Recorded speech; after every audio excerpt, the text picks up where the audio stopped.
नमस्कार, prime news पर मैं हूं आपके साथ आदित्य सिंह। स्वागत करता हूं प्राइम प्रदेश में। बुलेटिन की शुरुआत करता हुआ बताएं, उत्तर प्रदेश विधानसभा के बजट सत्र की शुरुआत सियासी हंगामे के साथ हुई। राज्यपाल आनंदीबेन पटेल के अभिभाषण के दौरान विपक्ष के प्रदर्शन ने सदन की गरिमा पर सवाल खड़ा कर दिए। महिला राज्यपाल के अपमान को लेकर सत्तापक्ष हमलावर है, वहीं सरकार 11 फरवरी को ऐतिहासिक बजट पेश करने की तैयारी में जुट गई है।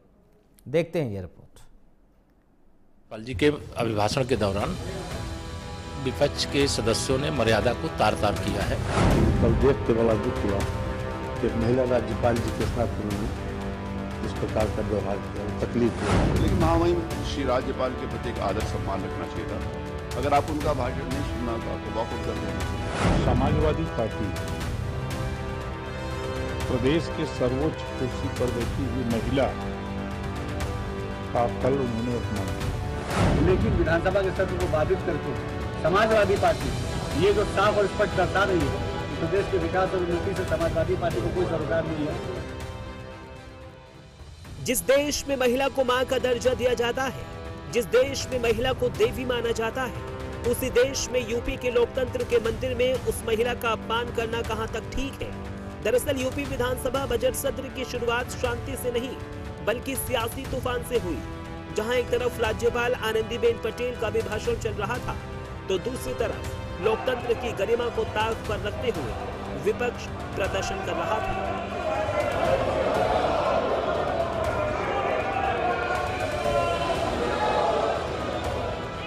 यूपी विधानसभा का माहौल उस वक्त गर्मा गया जब राज्यपाल आनंदीबेन पटेल ने अपने अभिभाषण में सरकार की उपलब्धियां गिनाना शुरू किया था, जो विपक्षी विधायकों को रास नहीं आया और समाजवादी पार्टी समेत विपक्ष के विधायक पोस्टर, नारे और राजमाता अहिल्याबाई होलकर की तस्वीरें लेकर वेल में उतर आए, जिसके बाद सदन नारों से गूंज उठा, टेबल थपथपाई गई और राज्यपाल के अभिभाषण के बीच हंगामा, विरोध और शोर शराबा चलता रहा। एक तरफ राज्यपाल बिना रुके अभिभाषण पढ़ती रही और दूसरी तरफ विपक्ष सरकार को घेरने में पूरी ताकत झोंकता दिखा। विपक्ष के इस रवैये को देखते हुए उसकी हर तरफ कड़ी निंदा हो रही है। यूपी विधानसभा स्पीकर खुद विपक्ष पर खासा नाखुश दिखे। देखिए, लोकतंत्र में विरोध करना एक स्वाभाविक प्रक्रिया है, लेकिन महामहिम राज्यपाल जिनका एक संवैधानिक पद है, जो राजनीति से ऊपर उठकर सरकार का संरक्षण करती है, महामहिम राष्ट्रपति जी के द्वारा राज्यपाल को नियुक्त किया जाता है। राज्यपाल जी का सम्मान होना ही चाहिए और ये सब लोगों को समझने की आवश्यकता है। विरोध अपनी सीट के ऊपर बैठकर किया जा सकता है, वॉकआउट करके किया जा सकता है, लेकिन इस प्रकार के प्ले कार्ड्स लेकर और हाउस के बीच में आना, ये मुझे लगता है कि लोकतांत्रिक व्यवस्था के अंतर्गत अनुचित है। ये यूपी विधानसभा के बजट सत्र का वो तूफानी आगाज था जिसने पहले दिन ही लोकतंत्र का माहौल गरमा दिया।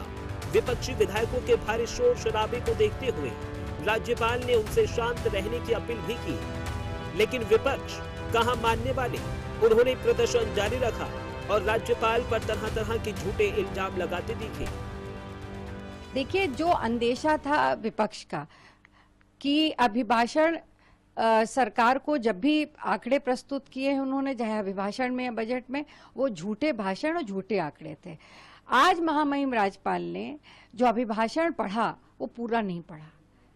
उन्होंने कुछ अंश पढ़े अभिभाषण के और ज्यादातर अंश को उन्होंने छोड़ दिया, क्योंकि ये सफेद कागज पर भारतीय जनता पार्टी के काली स्याही से लिखी झूठी इबारत थी, जिसको एक अनुभवी राजनेता के रूप में महामहिम राज्यपाल ने पढ़ने से इनकार कर दिया। तो ये दुर्भाग्यपूर्ण है, बहुत ही दुखद है और हमारी संवैधानिक परंपराओं के विपरीत भी है। देखिए, परंपरा उठा करके देखिए, जब ये लोग विपक्ष में थे तब किस तरीके से जो है हर चीज को, क्योंकि ये जो सरकार है, इन्होंने महामहिम राज्यपाल महोदया को जो प्रस्तुत किया वो पूरी तरीके से निराधार था। तो हम लोग ये अपनी बात रखना चाहते थे कि किसानों की कोई बात उस अभिभाषण में नहीं थी, जो हमारे नौजवान साथियों के बेरोजगारी का कोई मुद्दा नहीं था, सबसे बड़ा शराबबंदी जो आज की तारीख में तमाम लोगों के मौतें हो रही हैं शराब से, उसका कोई मुद्दा नहीं था।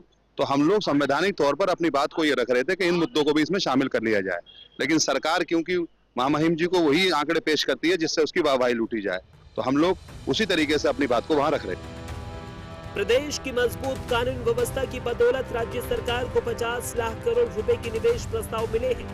इसी वजह से राज्यपाल आनंदीबेन पटेल के अभिभाषण में कानून व्यवस्था को राज्य सरकार की पहली प्राथमिकता बनाया गया है। विपक्ष के हंगामे के चलते सदन का माहौल कुछ समय के लिए तनावपूर्ण जरूर बना रहा, लेकिन फिर भी कार्यवाही नियमानुसार आगे बढ़ती रही। विपक्ष की इस हरकत को लेकर बीजेपी लगातार उस पर पलटवार भी कर रही है। देखिए, राज्यपाल जी के अभिभाषण के दौरान विपक्ष के सदस्यों ने मर्यादा को तार तार किया है। मुद्दा विहीन लोग हैं, सत्ता के बिना बौखलाए हुए हैं। अगर उनके पास कोई सवाल है और सरकार जवाब देने को तैयार है, तो एक महिला राज्यपाल जो सबसे राजनीतिक अनुभव के साथ उत्तर प्रदेश के महामहिम राज्यपाल के रूप में जिम्मेदारी निर्वहन कर रही महिला हैं, और जिस प्रकार से हो हल्ला किया गया उसके लिए समाजवादी पार्टी के सदस्यों को क्षमा याचना करनी चाहिए। महामहिम राज्यपाल जी से सदन से माफी मांगनी चाहिए। विपक्ष ने ये सहयोग की बात कही थी दलीय नेताओं की बैठक में भी और कार्यमंत्रणा में भी, लेकिन कल देख के बड़ा दुख हुआ कि एक महिला राज्यपाल जी के साथ उन्होंने जिस प्रकार का व्यवहार किया वो तकलीफ दे है। कानपुर की विपक्ष को इसके बारे में एक चिंतन और मनन करना चाहिए कि इस प्रकार का व्यवहार एक महिला राज्यपाल जी के साथ नहीं होना चाहिए। समाजवादी पार्टी प्रदेश के सर्वोच्च कुर्सी पर बैठी हुई महिला का कल उन्होंने अपमान किया। महिलाओं के प्रति उन्होंने कल अपना चेहरा जो नकाब था वो उजागर किया कि हम महिलाओं का सम्मान नहीं करते, हम महामहिम राज्यपाल की गरिमा को हम नहीं मानते। इस तरह उन्होंने नारा लगाया कि राज्यपाल गो बैक का नारा लगाया। इसकी जितनी भी निंदा किया जाए वो कम है। ऐसा घृणित काम समाजवादी पार्टी के लोगों ने किया है। एक तरफ विपक्ष लगातार प्रदर्शन कर रही है, तो वहीं दूसरी तरफ 11 फरवरी का दिन ऐतिहासिक होने जा रहा है, क्योंकि 11 फरवरी को योगी सरकार अपने दूसरे कार्यकाल का सबसे अहम बजट पेश करने जा रही है। इस बार के बजट की 9 लाख करोड़ रुपए से भी ज्यादा होने की संभावना है, और इस बजट में हर वर्ग के लिए कुछ खास होने की उम्मीद भी है। अगर ऐसा हुआ तो ये यूपी के इतिहास का अब तक का सबसे बड़ा बजट होगा। बजट को लेकर के प्रदेश को इंतजार है, और बजट उत्तर प्रदेश को विकसित प्रदेश बनाने का, माननीय प्रधानमंत्री श्री नरेंद्र मोदी जी के विकसित भारत के लक्ष्य को पूरा करने में उत्तर प्रदेश महत्वपूर्ण भूमिका निर्वाह करने वाला है। और उत्तर प्रदेश का कल जो बजट आएगा उसमें मुझे इतना ही बताना है कि बजट तो जब आएगा तब सही जानकारी मिलेगी आपको सब कुछ, लेकिन अभी इतना ही कह सकता हूँ, ये विकसित उत्तर प्रदेश बनाने वाला बजट हो। देखिएगा, आपका कल हमारा एक अब तक के भारतीय जनता पार्टी के नेतृत्व इतना भारी बजट आज तक कभी नहीं आया आजादी के बाद, जो कल आपको देखने को मिलेगा। इस बजट के माध्यम से उस आखिरी छोर पर बैठे अंत्योदय में जब तक इंतजार कर रहा था उन सबका प्रावधान किया गया है। इतना ही नहीं, अगर आप देखेंगे तो पिछले साल भी आप थे, इससे पहले भी थे, लेकिन अब की बार की छटाई कुछ आपको अलग देखने को मिलेगी। ये बजट इसलिए भी अहम है क्योंकि 2027 विधानसभा चुनाव से पहले ये सरकार का आखिरी पूर्ण बजट होगा।